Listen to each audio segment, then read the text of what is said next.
This is Flipping the Script podcast, the soon-to-be #1 leadership podcast for purpose-driven leaders and great guest experts who give us a unique insight into what leadership looks like behind the scenes. I'm Shalia Stafford, your host, and I'm committed to helping you lead your challenges using leadership strategies to gain new perspectives, fuel your growth, and transform the way you execute on your success. Hello, and welcome back to Flipping the Script, Leadership Behind the Scenes. This is a show for purpose-driven leaders all about the organic journey of evolving our leadership.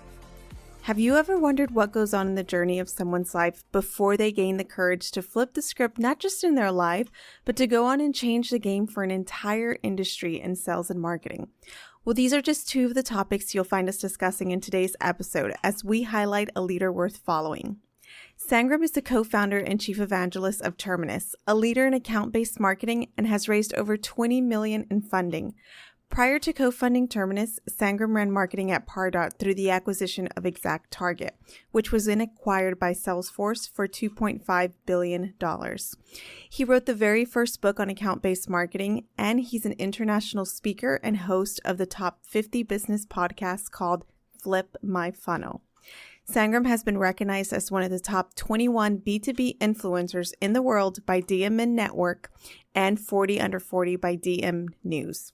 Sangram, we are so grateful to share the next 40 minutes with you to inspire others to lead the complexities of their success and really understand the organic side of what it means to evolve our leadership. Thank you for being here.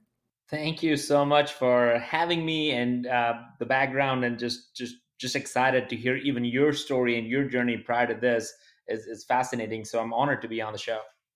And we're excited to have you. In the spirit of the show, we like to ask our guests a few fire away questions to get to know you a little bit better. Shall we fire away? Well, fire away. What's an uncommon belief that you hold? Uncommon belief, quick to listen, slow to speak. What do you understand today about your life that you didn't understand a year ago? I think a lot of things that happen, they all happen for a reason. I'm always worried about why is this happening to me and why now, or why can't I? And then when you take a step back and look at all the things that have happened in the last 5, 10, 15, 20 years, they're the reason why I am who I am. So everything happens for a reason. It took a long time for me to learn. What's something that you failed at? A lot of things.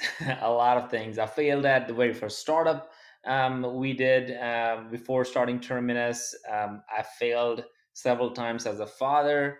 I feel like as we raising our kids and have started to be more intentional, that's a really key word around that. I feel like I fell several times in our own marriage as a husband, trying to put work over family and things of that nature that just is respected in the society, but at home it actually kills you and crushes great relationships that are the bedrock for anything of purpose and meaning that you want to build. And I think I failed at all of those things more than I could admit. And I think through the process of just being a bit more intentional, I think I've started to regain some of that and rebuild some of that. What's something that you'll never do? I think I will never belittle another person, no matter what they do to me or what they might think or how different our beliefs are. And it has happened to me several times. And if you are trying to do something different, you would always hear from naysayers and people who would just tell like that's not happening, or almost like wonder if you could do or not. But I listen to Andy Stanley's podcast, and one of the things he said that whenever somebody comes up with a really good idea that you just don't know even how they're going to begin it, instead of asking the very question how, start asking the question or start saying, wow, that's a big idea, and let that conversation take from there. But how will kill the idea, because all of a sudden you're questioning their ability to do it, and wow really encourages them to like, all right, well, let's just figure it out together. So I just don't want to ever question other people's motives and their ability to think big. That's something that I'm going to steal from you and take it over to my children when they present their ideas. Go away. And it's from Andy Stanley. And I think I have definitely used it, and I've caught myself finding like, saying, well, how are we going to do that? How are we going to pull this event together? Or how are we going to so and so? How are we going to do two different things? Like, instead of that, wow, that's a really big idea. Well, let's unpack that a little bit, and then let the person either come to the same conclusion that you might have, or let maybe you will learn something, which happens more often than not, of like, actually this is really possible if you really put our heads together.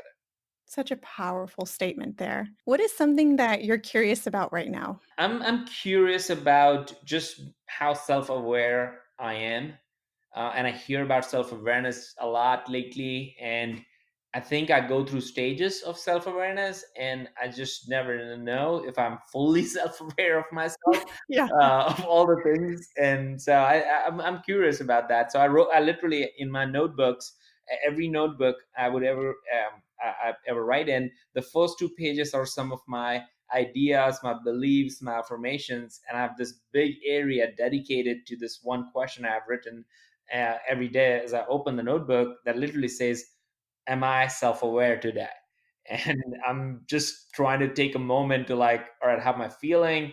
Am I upset? I'm happy. I'm excited. Like, what am I today? And just know that before I walk into anything today. So, what is an experience that you're currently seeking to challenge or support your leadership? I think I'm more and more seeking to just the the idea of empowering decision making across the organization a lot more than ever before. So as you shared about Terminus, you went from about three co-founders. We started about 5 years ago to now, about close to 170, 80 people based here in Atlanta and San Francisco. And I think as a founder, initially you're like, all right, I got the idea, let's go, let's move on. And now as the organization has grown, I think there comes a point where you start figuring out, okay, I don't have the best ideas all the time. There are people who know better than me now than ever before. They understand how to scale certain things that I have absolutely no clue. And there are meetings that I have no business in, because there are really, really good and smart people. So, how do you empower decision makings at the same time, knowing and making sure I'm focused on creating a culture of like, ultimately here is what we want to achieve. As long as we're doing that, and as long as we as an organization are focused on that, how we go about doing that is something that I have to step away from. Is something that I'm really focused on lately. So, if we had to imagine that your 109-year-old self had access to a time machine and they jumped into that time machine and arrived to this very moment in time, they climb out, sit next to you, and give you advice, what would they say? Chill out, Sangram. It's Ah, a long time. Like, if I'm gonna live that long, it's here. Chill out. Don't just try to do a million things every day. You can take one day at a time. And I think I forgot who said this, but I think somebody said that people overestimate what they can do in a day, but underestimate what they can do in a decade. And mm. I think that instead of trying to climb the mountain in a day, if you keep chipping at it and over a period of a decade, I think you're going to look back and say, oh my goodness, we almost have climbed the Mount Everest and many more like that, because we're so focused. Even, we were talking about LeaderCast a minute ago. I interviewed Angie, who's the CEO, Angela Roth, who's the CEO of LeaderCast. And she literally said that as well. In her view of leadership was, put your heads down for a decade and work. Like, I mean, there's no really more smarter way to, or any, maybe there's eloquent way to say that, but put your head down for a decade in whatever field, whatever area you're passionate of, and just work. Don't look at left, don't look right, don't look at what others are doing, don't try to copy others. Just heads down for a decade, and you'd be surprised when you lift up your head is that you would be in a completely different position, place in life, than trying to just hop around too much. Do you think that when we're trying to do that and put our heads down, that part of the problem of being able to keep it down is that we have to know what the vision for our impact is in the bigger picture? Yeah, I think there is reason why we need to have mentors in life, and there's reason why we need to have sounding boards in our life, that we could go back to and talk and make sure that we are on the right stream of consciousness. But there's also this part of you are the writer of your own journey. You're making decisions every day as to what time do you wake up, and do you wake up an hour before you need to wake up. I have this theory around that people who wake up because they have to, they're gonna do life the way others want them to have. And people who wake up because they want to, and that would mean that you have a different waking style, a different time, and all that stuff, you're going to have a life that you want to have. And I think that really sums up the idea that, look, you can have a picture for your life, but the question really comes down to what are you willing to put towards that. And that pretty much dictates from the very moment and the reason why you woke up this morning. Very true. And when you think about something like that, and we hear that we should be keeping our goals written down and continuously look at them, make our goals smart. For most of us, we're struggling to even try to create our goals for the next week or the next day. Yeah, I How agree. do we go about thinking about that 10-year goal? Yeah, I agree. It's funny you say that, because going back to me writing everything I could think about, or ideas that come up that I feel I need to have it front and center, I just write in the first 2 pages of my notebook. So if you ever meet, if you when we meet, not if, when we meet in real life again, I will share that with you, and it has my 10 things that are super important. And but those are something that I've developed over the last decade or so, and some of them are check box, like I've got there, and some of them I don't know if I would ever get there. And that's okay. I feel my wife is the Yes. greatest teacher for me on this. She's like, it's okay. The most important thing counts is that, did you put the effort? Did you do your best? And if you did that, the chances are you're probably going to be in a much better place, position, life, all those things included. And you have to define your definition for success. Because I think a lot of times the reason we have these 10-year goals and 15 years goal is because so and so in your friend circle, or so and so, as you've seen others, you just define success based on money, or you based on all these things, and everybody wants to find out for themselves when they have the money if it's good or bad, right? uh, Right. but I think we all can attest internally that the amount of money is actually not, if that is your success criteria, I think you are going to be very disappointed. and Yep. and I think what really matters is you defining your own internal intrinsic state of happiness, whatever that means. It doesn't mean you need to work less, doesn't mean you want to have less money, but it just means that you just know what really makes you happy, and run your own race as opposed to running somebody else's. If we don't define our success, others will.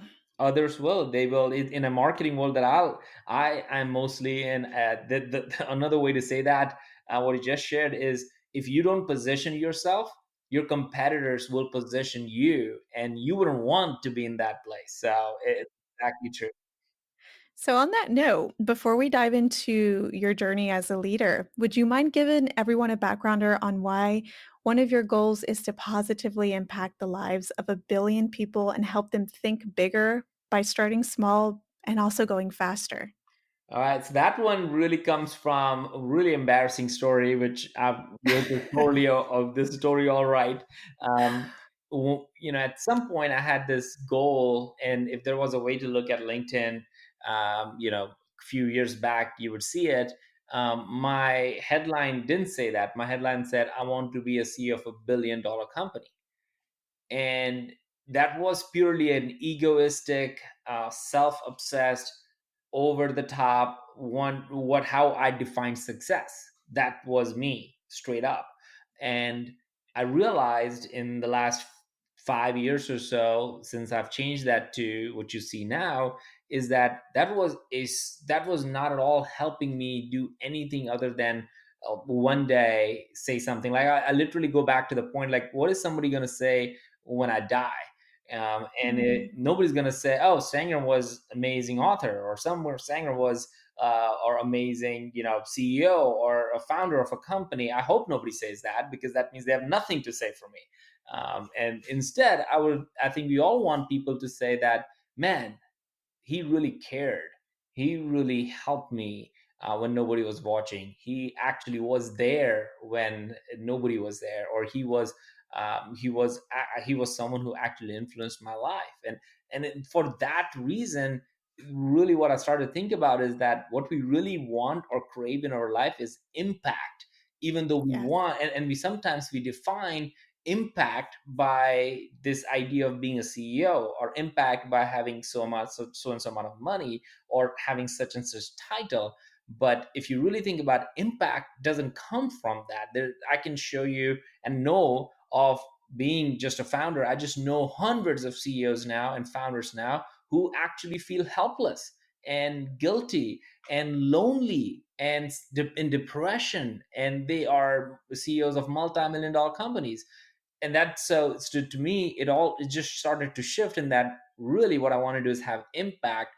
And instead of trying to build $1 billion company one day, which may or may not happen, and that's okay, is to like figure out a way, and we could be completely aspirational. So instead of $1 billion company CEO, I just changed to why not billion people in the world, if that's even possible. So it really started with me being super selfish about what I want to do and why I wanted to do it. And for those of you who are like me right now, checking your LinkedIn headline, I'd like to really remind everyone here how this is just so important in what you just said, Sangram, because it's not the fact that we have those moments where we do start off and we put things out there like, I want to be the CEO and make a lot of money, right? Just in being very vague about that title. It's the fact that in our leadership journey, as we're looking to become authentic and more impactful leaders and the type of leaders who don't just want to grow alone, we want to grow everyone around us. We will have moments where we have the opportunity to evolve our leadership by noticing things like what you just did and what you wrote and how you put that out in the world and how it challenged you to continue to step into that leadership and really reminding yourself that it's about that impact that you want to make. Yeah, and what's interesting about that is, and some people have called me out on that. Is like, dude, do you really feel you could do that? And I went back to like the Declaration of Independence, that's written, where it says the pursuit of happiness. And I think about, why did the forefathers of America had this thought of having pursuit, that word of happiness, in the Declaration of Independence. And I think the only thing I can think about with that phrase is that even they realize that it's a pursuit. And there's Mm. probably not a ultimate state where you would be, because you would always have another mountain to climb, another thing to go. So to me, this is no different for me. It's like, this is a pursuit of what I feel my impact want to be. And if ends up being one person at the end of the day, that is okay, because that's just a pursuit that I'm on. You're the accidental evangelist who happened to discover how magic truly happens when you care deeply about a problem in the community. Can you share with us a little bit more about what that problem was for you? Sure thing. So prior to this, prior to starting Terminus, I ran marketing at Pardot, and we got acquired by Salesforce. I was at Salesforce, and I remember, if you're in marketing and sales, this problem exists in every B2B company, where marketing needs to create a bunch of leads, and sales job is to go close those leads. And what I saw over there, the problem was, well, it was expected marketing to keep generating more and more and more leads. And when we really dug into this, what we found out, and then Forrester, which is a well known research firm, came out with a study that said less than 1% of the leads that marketing or sales typically create turn into customers. Another Wow. way to say is that 99% of the effort that marketing and sales, and the budget and the time and the energy and the resources that you put in, doesn't drive revenue, which really should throw, like, chill in somebody's spine right now if they're in marketing and sales, because that is just the reality of it. People just don't pay too much attention to that detail, and work around that. So that was the problem that really I was faced with, because that's what I was asked to do, is generate more and more leads. And we started Terminus with this idea that there gotta be a better way to do this. And the story was very quite simply, I was on a flight from San Francisco to Atlanta, and during that flight, I was sitting in the middle seat, no Wi-Fi, so it's a 5-hour flight. So imagine yourself in that, and there were two people, because there's no Wi-Fi, just getting drunk. And I'm like, all right, what do I do with this 5 hour flight? So I was just on a piece of napkin. I started to scribble, and I drew this funnel, which we now call the Flip My Funnel.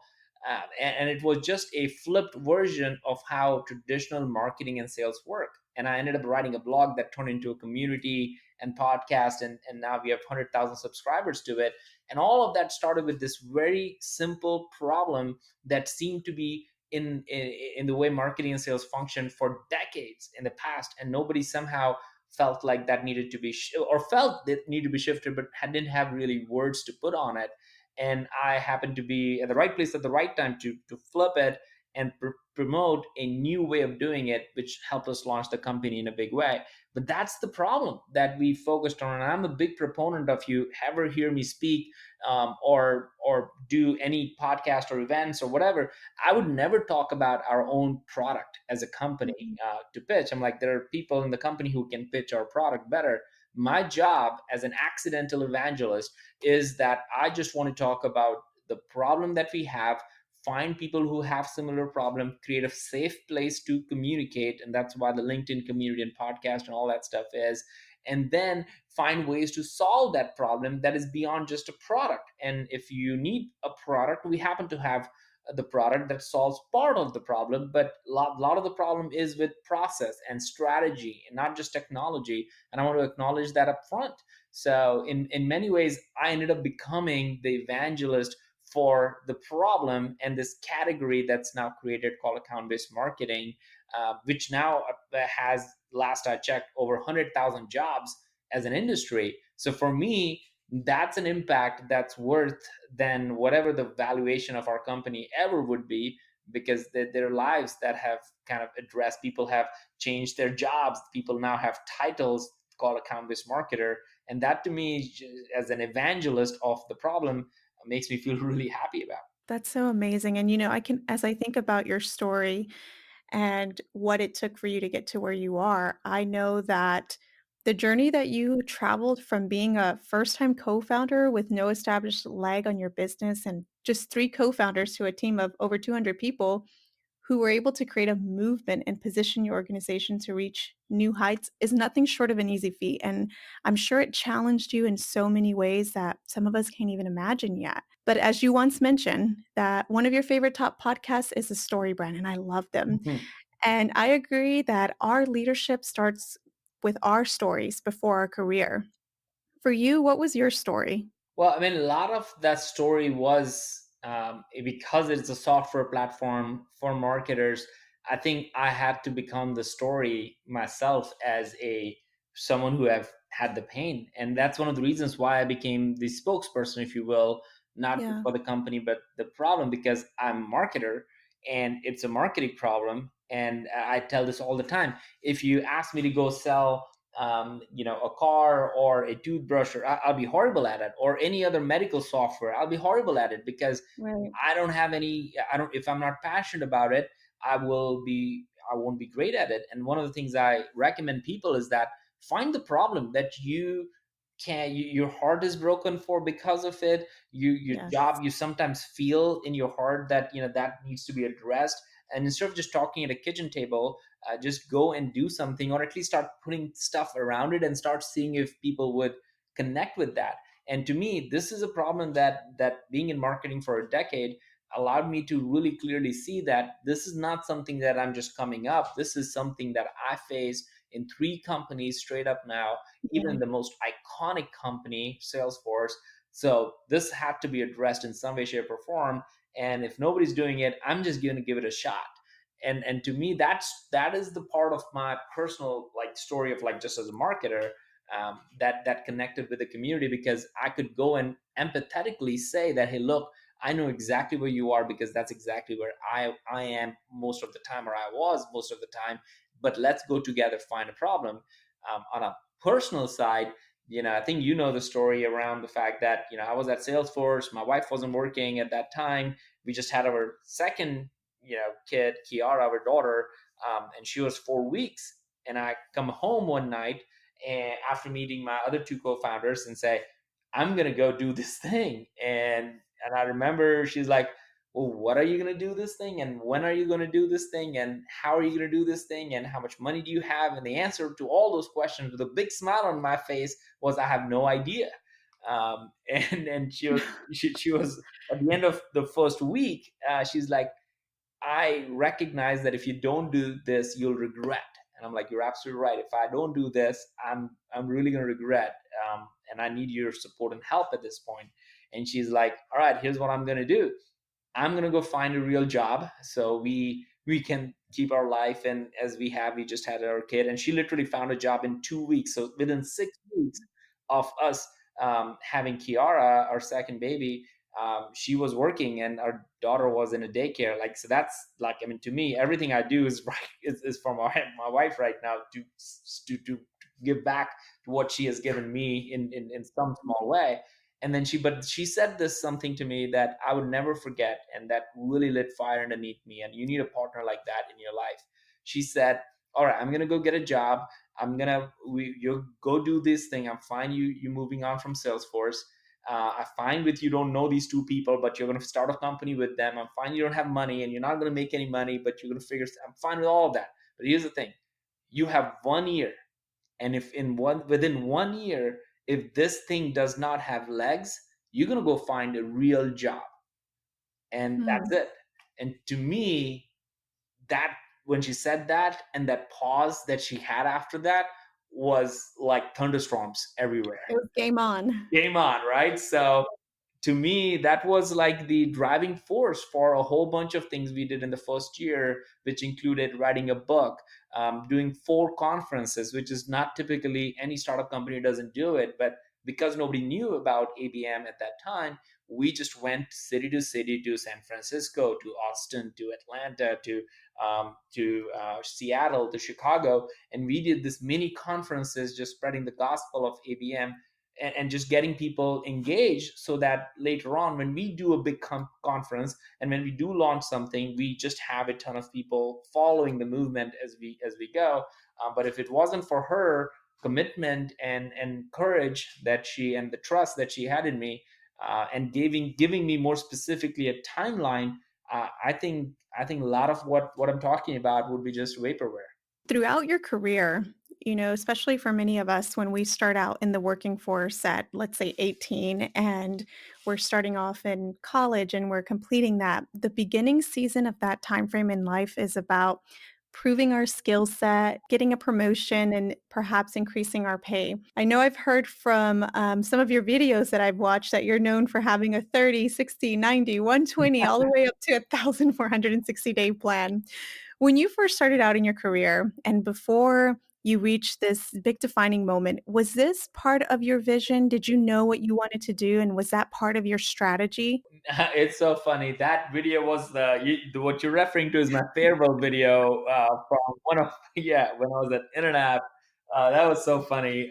That my team did that video for me, and That was hilarious. yeah, they did a really, really awesome. I still have that video, and I'm literally looking at that group picture of all the people.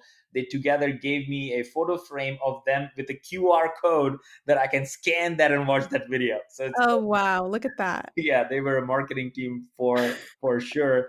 Um, I, I I think the planning of 30, 60, 90 days is I think internally, as a company or as a team member, it I think is important for people to just have some process around it. And the reason I try to break it down into something like that, or any way possible, is into manageable chunks, as I like to call it, because people get overwhelmed with, like, okay, we need to launch a new website, we need Yes. to run 2 events, or we need to do X, Y, and Z things. People just, all of a sudden, they see all the problems in the world and the million things that needed to be done. And when you say that, you know what, in the next 30 days, we just need to make sure that we have a strategy and an agency that can help us do this. That's all we focus on. In the next 60 days, we're going to figure out all the content we need to write to make sure that we have a really awesome site put together, all that stuff. And then finally, in 90 days, we need to launch it. And when you break it down in that way, I think in at least in my head, things become a lot simpler, easier to execute on, and with quality, as opposed to trying to just do everything all at once and just crap all over it. So to me, a little bit of that planning or is really more of to breaking off into manageable chunks that you can see the end and how you'll get there. So, was it like that for 18-year-old Sangram when you started off in your career? Oh no, oh no. 18-year-old Sangram had no idea what he's doing for the most part. Still today the same. And I feel like it's interesting thing about leadership and entrepreneurship is also that I was 36 when we started Terminus. So I'm like, just crossed 40. And at 36, I remember people even saying, "Man, you got kids, you got family, you got a mortgage, you got car payments. You should not be doing this right now." That was another big thing. And I'm like, what are you talking about? I have more experience right now. I understand how to lead a team. I understand Yes. complexity. I can manage finances. I can learn. But so it was almost like, wait a minute, the world is telling me exactly the opposite of what I believe was my strength, as calling them as these roadblocks and dependencies that was pulling me back. And seeing two kids at home that you have to support, it's going to only drive me more to do a better job at it. So in many ways, I think a lot of the traditional norms of how people think about stuff, I think somehow get broken down when you believe in something beyond a shadow of doubt. With you saying that, and it's such a great point, going into saying that at 36, you felt even more prepared because you had had the experiences that you needed to set you up for a successful launch. When you were navigating your career throughout the evolving phases, when you encountered different challenges, did you ever connect those challenges back to one day when I launch my company, this is going to help me here? Or how did you deal with challenges that you faced throughout your career? I think being an immigrant, you automatically have a different, in somewhat, I feel like Yeah. you have a little bit of a different view of life because you don't have a safety net at all. So when I came to the States, I came from India to Alabama, Tuscaloosa of all places. Oh, So wow. it's a culture shock when you think about it. I realized football is a religion over there altogether, all that. And then, all I had was $350 in my pocket.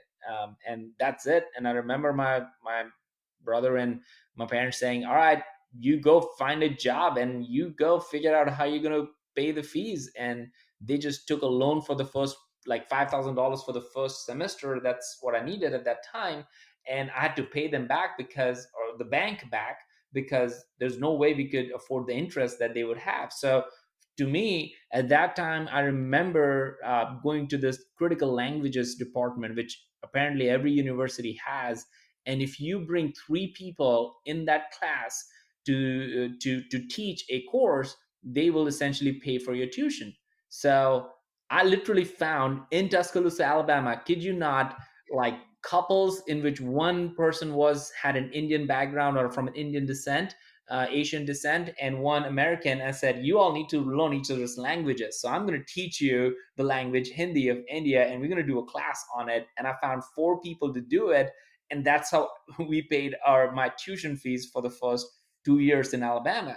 And I share that is because when I knew that there wasn't a safety net, I was literally walking the next day when I landed in for the first time in America, in Alabama, looking for jobs because there wasn't another option. So I feel like that is a mindset that is actually powerful if you use it, that you don't have option B.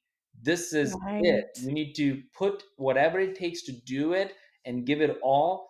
And if you fail, just know that's okay. But it's not okay to not give it all and just regret that you didn't do it all, didn't give it all, didn't take the time, didn't put the effort, didn't wake up an hour early. I think those are not an okay excuse. And I think to me that has just been the pattern of my life for the most part, is to just know that, look, there's no option B. But failing is perfectly fine, but failing with excuses is not fine. Was there ever a point in time where you failed and the first reaction that you had was an excuse rather than owning what had actually happened? Well, I mean, a lot of that was with my family, as I shared. A lot of it was in the first 2 or 3 years when we did, in spite of what my wife did for me to get me to get going.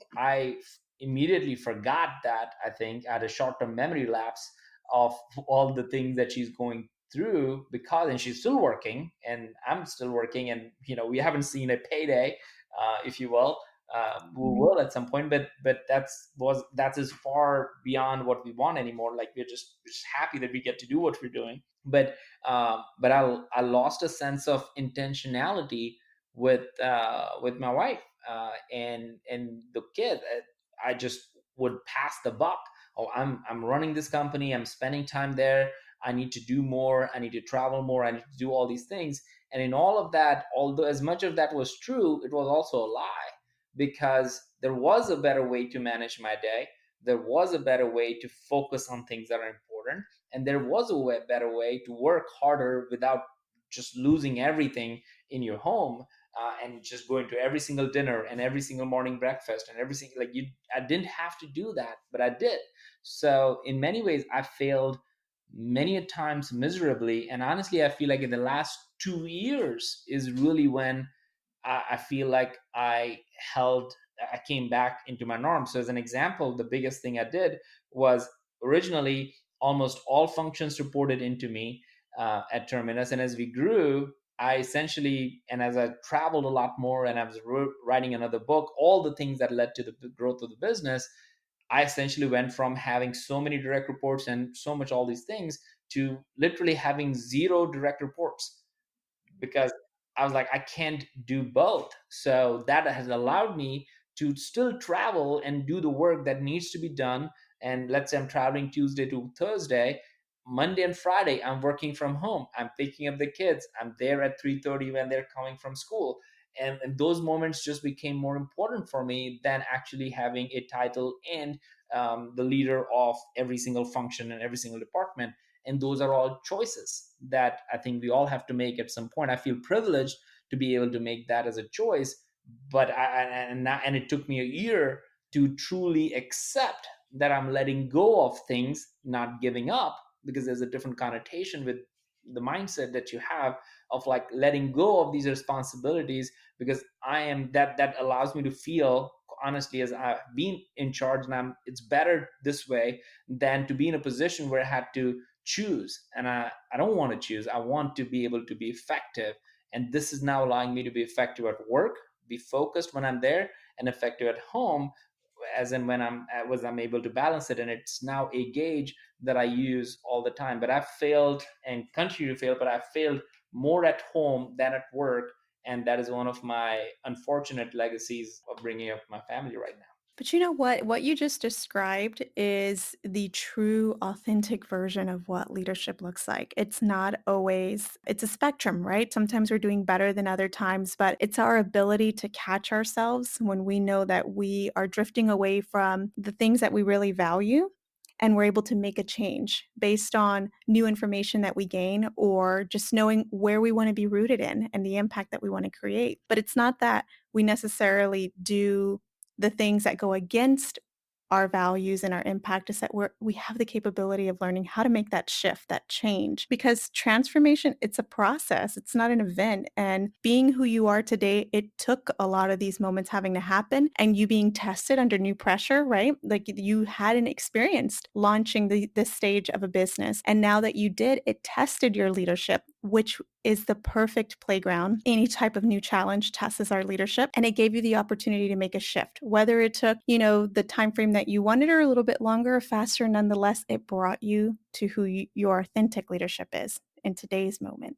Yeah, and as you share that, I mean, I'm just in my head. It's like when you're in an accident and you get the whole life just rolls in front of you. I'm having Yeah. the whole last 5 years roll in front of me right now as I'm thinking and talking through this.